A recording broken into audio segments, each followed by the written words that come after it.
जय हिंद दोस्तों। आज बहुत ही आपने सुना ही होगा एक खबर जो पहलगांव से आई है। वहाँ आतंकी हमला हुआ और अपने काफ़ी 26 के आसपास निर्दोष आदमियों को उन्होंने गोली मार दी और मौत के घाट उतार दिया। क्योंकि मैं खुद एक सैनिक रहा हूँ और मैंने 17-18 साल सर्व करी है सेना में, तो मैं कुछ इस विषय पे मैं यही चाहता था कि मैं अपनी प्रतिक्रिया दूं कि क्या होता है और किस वजह से ये चीज़ें होती है। जैसे ही आप अगर देखिए, मैं बताता हूँ पहलगांव है कहाँ। बेसिकली आप में से कई जने गए भी होंगे, कई जनों ने नहीं देखा होगा श्रीनगर या JNK और उस तरफ। पहलगांव अपन जैसे श्रीनगर से ऊपर जाते हैं तो मतलब एक ऐसा टूरिस्ट प्लेस है जो कि मतलब बहुत ज़्यादा पॉपुलर है। लोग बहुत ज़्यादा टूरिस्ट वहाँ जाते हैं। जो भी वैली में जाता है कश्मीर, वो पहलगांव पक्का जाता है। पहलगांव, गुलमार्ग, सोनमार्ग, ये जो सोनमार्ग, ये 3 जगह जब अपन कश्मीर को पार कर देते हैं, मतलब कि श्रीनगर को पार कर देते हैं, उसके बाद ये वैलीज आपको देखने को मिलते हैं। ये अपने सुंदर वैलियों के लिए फेमस है। तो ज़्यादातर खास तौर से गुलमार्ग और पहलगांव, तो यहाँ काफ़ी बड़े बड़े ग्राउंड बने हैं जहाँ पे आप अपना ब्रेकफास्ट कर सकते हो, लंच कर सकते हो, वहाँ पे अपना टाइम स्पेंड कर सकते हो। काफ़ी इवेंट होते हैं वहाँ पे, तो वो आप टूरिस्ट इस वजह से भारी मात्रा में वहाँ जाते हैं। श्रीनगर के बाद में कोई कहीं जाता है तो वो उसी एरिया में जाता है। उसके बाद फिर वो कारगिल होते हुए फिर वो लेह रास्ता निकल जाता है। ज़्यादातर ये बाइकर्स और ये जो रोड ट्रिप करते हैं वो लोग इस रास्ते को यूज़ करते हैं। अदरवाइज घूमने वाले ज़्यादातर पहलगांव तक जाते हैं। अब हुआ क्या है कि अपने यहाँ से जो टूरिस्ट वहाँ गए और कुछ 4 मिलिटेंट, जिसमें से 2 कश्मीरी और 2 पाकिस्तानी बताए जा रहे हैं, इन लोगों ने उनको सबसे बड़ी बात कि उनसे उनका रिलीजन पूछा, धर्म पूछा और फिर उसके बाद उनको गोली मारी गई। धर्म कंफर्म करने के लिए उनको अभी आप समझ लीजिए कि बड़ी मतलब सोचते हुए बड़ा गंदा लग रहा है कि उन लोगों से उनकी पैंटें उतरवाई गई, उनसे उनका धर्म आइडेंटिफाई किया गया कि वो क्या वो हिंदू हैं या मुस्लिम हैं, और फिर उनको गोलियां मारी गई। अब इस चीज़ को मतलब आप किस तरीके से, क्योंकि मैं तो खुद वहाँ रहा हूँ, मतलब मैंने ये चीज़ें देखी है, तो फाइनली अपने ये बात करने की ज़रूरत है कि क्या मिलिटेंसी को मिटाना पॉसिबल है या मिलिटेंसी ख़त्म हो जाएगी। देखिए, मिलिटेंसी ख़त्म होएगी कहाँ से, 94 से मिलिटेंसी चली आ रही। अब कम हो गई, ज़्यादा हो गई, मिलिटेंसी बराबर ही चलती है, ठीक है। उसी हिसाब से पहले भी कैजुअलिटीज होती थी, पहले फौजियों की कैजुअलिटीज होती थी। पहले मिलिटेंट आर्मी कैंप को टारगेट करते थे, आर्मी पर्सनल को टारगेट करते थे, आर्मी कैंप्स को टारगेट करते थे। पर आजकल ये जो टुच्चे मिलिटेंट्स, कहूँगा मैं इनको घटिया, ये मतलब इनको पता नहीं क्या, इनका बिल्कुल भी इनमें इंसानियत नहीं है, दीन धर्म नहीं है। आप अपने जिसकी वजह से जो भी मजहब के लिए लड़ रहे हो लड़ो यार, जिसके लिए लड़ना है लड़ो, पर ये तरीका होता है लड़ो उनके साथ ना, निहत्तों के साथ बेचारे जो तुम्हारे यहाँ पे घूमने आ रहे हैं। आप ये समझो कि कश्मीरी को भी समझने की जरूरत है अभी कि आपके दुश्मन कौन है। दुश्मन भारत नहीं है, दुश्मन पाकिस्तान है, ठीक है। पाकिस्तान आप लोगों का रोजगार खा रहा है। आप लोग, फर्क किसको पड़ेगा? आप टूरिस्ट नहीं आएंगे तो फर्क किसको पड़ेगा? फर्क कश्मीरियों को पड़ेगा। खाओगे क्या है? वहां सेना है, वहां टूरिस्ट हैं, इसलिए तुम्हें दाल रोटी मिल रही है भाइयों। नहीं तो बाकी तुम्हारे पास ऐसा कोई खनिज वनिज का काम नहीं है जो तुम लोग मतलब ये सोच रहे हो कि मतलब कि मेरा यहाँ पे इससे काम चल जाएगा, उससे काम कुछ नहीं है तुम्हारे पास। टूरिज्म के अलावा तुम्हारे पास है क्या? तो आपको ये समझने की जरूरत है कि आपका जो भी रोजगार या जो भी चीज चल रही है ना, इंडियन आर्मी और प्लस टूरिज्म की वजह से चल रही है भाइयों। ये हाँ, कहीं तुम्हारे दोस्त नहीं है पाकिस्तानी, इनके मारो लात और है ना, इनका इसका बहिष्कार करो, ये चीजें मत करो। इनको शह दोगे तुम लोग, खुद इनके OGWs बनते हो, तुम लोग खुद शह देते हो, अपने घरों में बिठाते हो इनको। ये कौन है? ये सब पाकिस्तानी है, उनकी चाल है, सब तुम्हें डिस्ट्रॉय करना है। कोई आजाद कश्मीर फश्मीर कुछ नहीं होना है, ये भारत का हिस्सा है और ये भारत का ही हिस्सा रहेगा, ठीक है। अब यही बात है कि मतलब अब इंडियन आर्मी हो गया या कोई, इंडियन आर्मी क्या कमजोर है क्या? आप उसको छूट दे के देखो, आपको बता देंगे वो पाकिस्तान की मेन जड़ पे काम करने की जरूरत है। अब जड़ है क्या? जड़ ये है, जड़ मिलिटेंसी नहीं है। उग्रवाद 94 से चला आ रहा है, जैसे मैंने बोला आपको। कुछ नहीं होगा, मरते जाएंगे, फिर 100 पैदा हो जाएंगे, 10 मिलिटेंट मरेंगे, फिर 100 और हो जाएंगे, क्योंकि माइंड वॉश करते हैं वहां लोग, या कश्मीरियों को करते हैं, बहुत है बेरोजगारी डाइवर्ट। अब मैं तो खुद रहा हूँ, पता है, ये 50-50 रुपए के लिए काम हो जाता है। तो इस वजह से भाई सीधा सा फंडा है, आप ठीक है एजुकेशन पे काम हो रहा है, ये ह्यूमन राइट्स पे काम हो रहा है, सब जरूरी है, परंतु सेना को छूट दीजिए। भाई मैं ये नहीं कहता कि वॉर कर दो, लड़ाई कर दो, पाकिस्तान के ऊपर अटैक कर दो, नहीं मत करो, पर अपने एलसी हो गया, लाइन ऑफ कंट्रोल हो गया, इसको थोड़ा सा स्ट्रिक्टली करना पड़ेगा।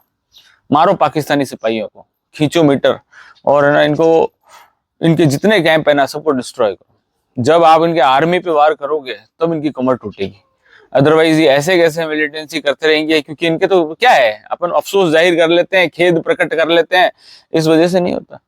खेद प्रकट करने से क्या होगा? चलो अभी ये मिलिटेंट है, 3 या 4 थे, इन चारों को मार भी दिया, फौज मार देगी, ठीक है भाई, ज्यादा से ज्यादा 24 घंटे 48 घंटे में इनको मार दिया जाएगा, 40 पैदा होंगे।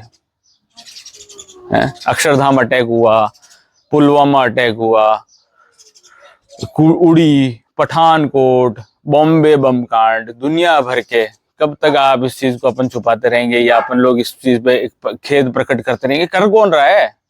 जब अपन को पता है कि ये पाकिस्तान कर रहा है, तो क्यों नहीं इलाज करते उसका? मैं सरकार से यही गुजारिश करूंगा, क्योंकि मैं खुद एक फौजी रहा हूं, मैं इस, और मेरे काउंटर इंसर्जेंसी के अंदर तकरीबन 12 साल के आसपास का एक्सपीरियंस है। मैं रहा हूं उनके बीच में, मुझे पता है कि किसकी गलती है, किसका क्या होता है, किसको कितना क्या मिलता है। ह्यूमन राइट्स, चलो ह्यूमन राइट्स ठीक है, ह्यूमन राइट्स नीचे भी है, तो फौजियों के लिए ह्यूमन राइट्स क्यों नहीं है? आज भी पता नहीं हजारों फौजी बेचारे वो श्रीनगर के अंदर पेशियां भुगत रहे हैं, क्यों? क्योंकि कह रहा है कि फायर कर दिया। अरे फायर कर दिया, किस पे किया? खुद के बंदों पे तो किया नहीं, किया होगा तो किसी वजह से किया होगा, तो सेल्फ डिफेंस नाम की चीज फौज के लिए नहीं है।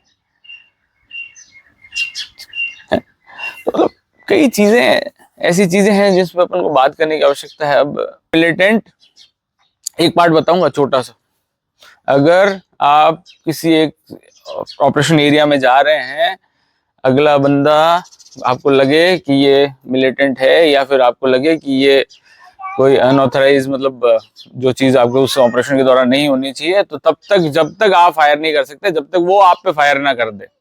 अच्छा, तो वो फायर ही कर देगा तो आपका क्या? फिर आप तो मर गए। अच्छा, तो फिर वो पीछे वाला साथी आपका बदला लेगा ही, जैसे अपन ले रहे हैं अभी 26 बेचारे निर्दोषों का। ये बदला नहीं है, बदला यही है कि ठोको इन पाकिस्तानी सिपाहियों को, सीधा जनरल की मुंडी काट के लाओ, पाकिस्तानी जनरल की, और लटकाओ साले को चौराहे पे, तब होगा ये बदला। इसको बोलते हैं बदला, ठीक है? मैं ये नहीं कह रहा वॉर करो, जाओ किसी भी तरीके से, इतनी सारी एजेंसीज है, जैसे भी करना है। 15 करोड़ के जनरल साहब कौन है? वो स्पेशल फोर्सेस के हैं, वो चाहे ना उनको एक हल्की सी छूट मिल जाए ना, वो एक, ज्यादा कुछ नहीं लगेंगे, मैं कह रहा हूँ 48 आवर्स के अंदर ना घुटनों पे आ जाएगी पूरी पाकिस्तान की फौज, 48 घंटे के अंदर। विक्टर फोर्स, अरे मैं तो रहा हूँ उस जगह पे, और मुझे पता है कि किस तरीके से, परंतु क्या है, क्योंकि अपन सिर्फ अफसोस जाहिर कर सकते हैं, अपन इस चीज पे बातें ही नहीं करेंगे, थोड़े दिन बाद भूल जाएंगे, क्या है 26 मरे हैं, वो 42 मरे थे, ऐसे मरते रहेंगे, होता रहेगा। और ये चीजें नहीं होनी चाहिए, और ये भाई अफसोस जाहिर करने का और इस चीज का नहीं होता।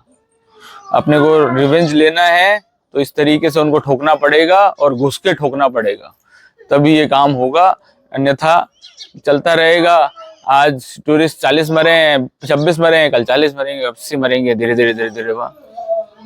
अब ये जो हमला किया है जिसने ये, हाँ एक्चुअली क्या है कि जब 370 हटी थी, तो 370 हटने के बाद एक नई इन मिलिटेंटों की औलाद पैदा हुई थी, है ना, जो TRF करके उनका संगठन का नाम है, जो LT का मुखौटा बोलते हैं उसको, LT से लश्कर तौयबा से निकला हुआ, मतलब एक तरीके का, जो कि नाजायज औलाद कहूंगा मैं इनको, जो कि साले ये मतलब टुच्ची हरकतें कर रहे हैं। इतने दिन से पहले इन्होंने इधर कठुआ में किया था, और उन निर्दोष बस यात्रियों पे इन्होंने हमला किया था, उसकी जिम्मेदारी ली थी। अभी ये जिम्मेदारी इसीलिए खेल रहे हैं कि अपन कुछ कर नहीं रहे।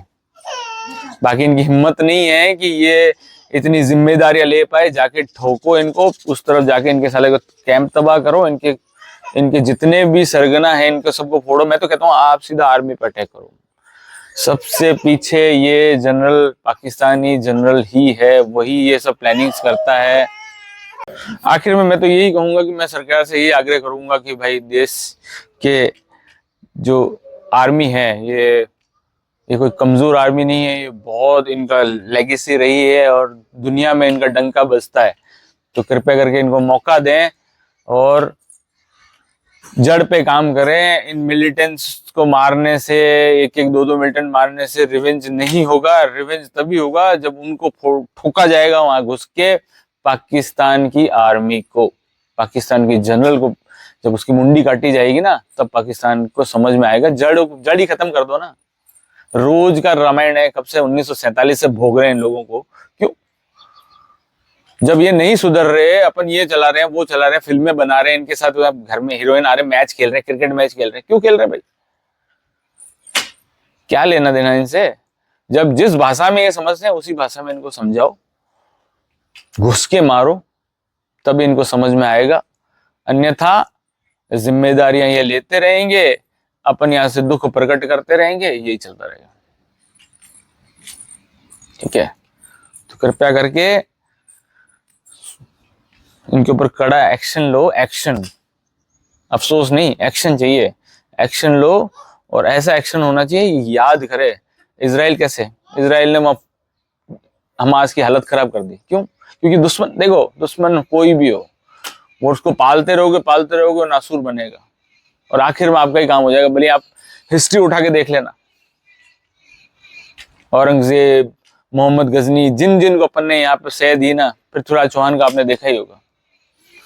उसी ने आखिर में पृथ्वीराज चौहान की आंखें निकाल दी। और बस, तो जिस दुश्मन को पालना नहीं है, दुश्मन को खत्म करना है, ठीक है, उनके ऊपर अपन ने तभी अपना रिवेंज पूरा होगा। आखिर में मैं यही कहूंगा कि जो 26 जिन लोगों निर्दोष हत्या हुई है जिन लोगों की, उनको मैं श्रद्धांजलि अर्पित करता हूँ। आप इस देश के लिए शहीद हुए हो, मैं शहीद का ही दर्जा दूंगा आप लोगों को। क्योंकि देखिए, जो भी अब आने वाला जो भी चीज है आपके लिए, जो भी होगा, पर आपको भगवान अपने चरणों में जगह दे और जो घायल हैं वो जल्दी से जल्दी ठीक हो और अपने परिवारजन के साथ आए। इसी के साथ मैं अपने शब्दों को विराम देता हूँ। जय हिंद, जय भारत।